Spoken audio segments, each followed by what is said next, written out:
حالانکہ ابھی خلافت کا سوال ہی کیا پیدا ہوتا ہے، ابھی تو وہ احکام جو صحیح احکام ہے انہی کی عظمت قلب میں نہیں ہے، انہی کو ترک کر رہا ہے اور لوگوں کو اپنی حرکات اور افعال ظاہرہ سے مشتبہ بنا رہا ہے۔ یعنی کسی سے بیعت ہو گیا کوئی آدمی، وہ بیعت ہوتا ہی سوچتا ہے مجھے خلافت مل جائے، اور دوسرے جو اس کے معتقد ہیں، یعنی جہاں پہ امامت کر رہا ہے اس کے جو مرید ہیں، معتقد ہیں، جو یعنی اس کے جو مقتدی ہیں، ان کو اپنی حرکات سکرات بتا رہا ہے، افعال بتا رہا ہے کہ صاحب میں بہت پہنچا ہوا ہوں اور میں ان سے بیعت ہوں، یعنی ان کو دکھا رہا ہے کہ میں بیعت ہوں، اور عمل معاذ اللہ پتہ نہیں کر رہا ہے نہیں کر رہا، یہ لکھ رہا ہے کتاب میں حضرت والا رحمۃ اللہ علیہ، یعنی ان کو اپنے افعال اور اپنی حرکات و افعال ظاہرہ سے مشتبہ بنا رہا ہے، یعنی مشتبہ بنا رہا ہے، یعنی شک و شبہ میں ڈال رکھا ہے دوسروں کو کہ میں صاحب میں ان فلاں بزرگ سے بیعت ہوں اور میں فلاں کو پہنچ رہا ہوں۔ اس لیے حضرت نے فرمایا تھا کہ مولویوں کو دیر میں بیعت کرنا، یہ اپنا علم اپنی رائے بہت چلاتے ہیں، اپنا علم اپنی رائے بہت چلاتے ہیں، جب اپنی رائے اپنا علم چلایا تو شرک ہوا یا اور کچھ ہوا، اور مرید ہو کر یہ خیال کہ پیر کو کیا خبر، یہ تو بڑا بھاری شرک ہے، یعنی مرید بن گیا سمجھ رہا پیر کو پتہ ہی نہیں۔ علم غیب تو اللہ کو ہے، علم غیب تو اللہ کو ہے، پیر کو تو تیرے خبر دینے سے خبر ہوگی، پیر کو تو تیرے خبر دینے سے خبر ہوگی، تو طالب ہے اطلاع کا پھر یہ چھپانا کیسا، جزئی کی اطلاع ضروری ہے، غلطی انسان سے ہوتی ہے، بشر ہے، غلطی ہو ہی جاتی ہے، مگر اطلاع کا طالب اور اطلاع کی طرف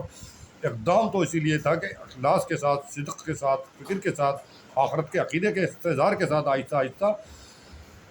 میں بشر ہو کر بے بشر ہو جاؤں، یعنی بشر ہو کے بے بشر ہو جاؤں، اپنی غلطیوں کو بتاتے رہو، اپنے احوال کو پیر کو بتانے چاہیے، اپنے احوال لکھنا چاہیے، بلکہ یہ تو بہت زیادہ لکھی دیتے ہیں سب، حضرت آج 3 پارے پڑھ لیے، آج اتنی تسبیحات پڑھ لی، آج اشراق پڑھ لی، میاں یہ بتاؤ احوال بتاؤ اپنے، کہ گھر میں کوئی بچی آئی تھی یا کوئی عورت آئی تھی اس پہ نگاہ ڈالی تھی نہیں ڈالی تھی، یہ احوال بتانے چاہیے، یہ بتاؤ گے ترقی پہ پہنچ جاؤ گے، تاکہ وہ دعا کریں گے اور تمہارا باطن صحیح ہوگا، اللہ تعالیٰ کے مقبول بندے ہوتے ہیں، روئے زمین پہ جب دعا ہوگی ظاہری بات ہے خصوصی تمہارے لیے، تو اللہ ان کی دعا کو قبول کریں گے، اور یہ مرد اللہ تعالیٰ اپنے غیب سے رہنمائی فرما کے مرد نکال دیں گے، پھر لکھو گے حضرت اب میں نگاہ بھی نہیں ڈالتا، یہ کمال ہے، یہ بتانی چاہیے، بلکہ یہ نہیں 4 پارے پڑھ رہا ہوں، یہ تو تم بیعت نہیں ہوگے تب بھی پڑھ لو گے، کسی بزرگ سے بیعت نہ ہو جب تو تم جب بھی پڑھو گے، یہ باتیں بتانے کی ہیں، اصل میں بتا رہا ہوں آپ کو۔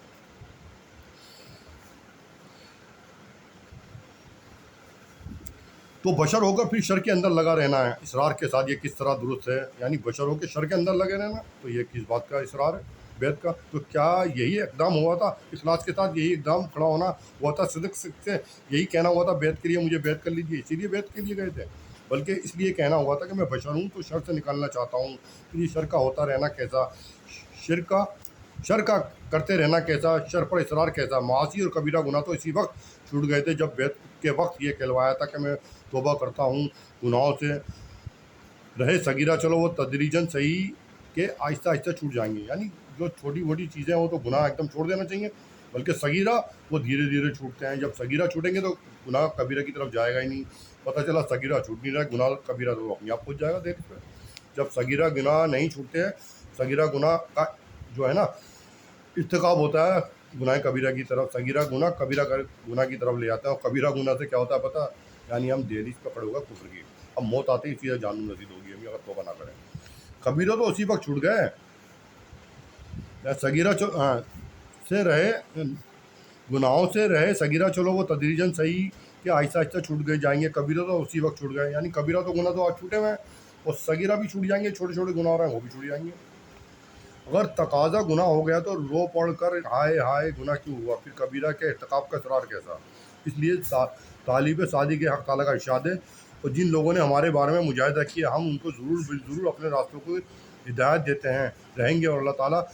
محسنین کے ساتھ ہیں، یہ قرآن کی آیت ہے، میں اذان ہو رہی ہے پھر ابھی ختم کر رہا ہوں، بات ختم ہو جائے گی پوری دوبارہ ویڈیو بنانی پڑے گی، اس اذان کا جواب میں پہلے ہی دے چکا ہوں، والذین جاہدوا فینا لنہدینہم سبلنا وان اللہ لمع المحسنین، اور جن لوگوں نے ہمارے بارے میں مجاہدہ کیا ہم ان کو ضرور اپنے راستوں کی ہدایت دیتے رہیں گے، اور اللہ تعالیٰ محسنین کے ساتھ ہیں، محسنین یعنی مخلصین، تو مخلصین کے ساتھ اللہ کی مدد و توفیق ہوتی ہے، تو گناہ کبیرہ تو بالتوفیق الہی بیعت کے وقت چھوٹ گئے، اللہ تعالیٰ اس بات پر عمل کرا ہونے کی توفیق آسانی سے نوازے تمام سامعین کو، ان کی توفیق میں مجھے بھی اور غیروں کو اللہ تعالیٰ ہدایت کاملہ فرمائے، آمین ثم آمین، وآخر دعوانا الحمد للہ رب العالمین۔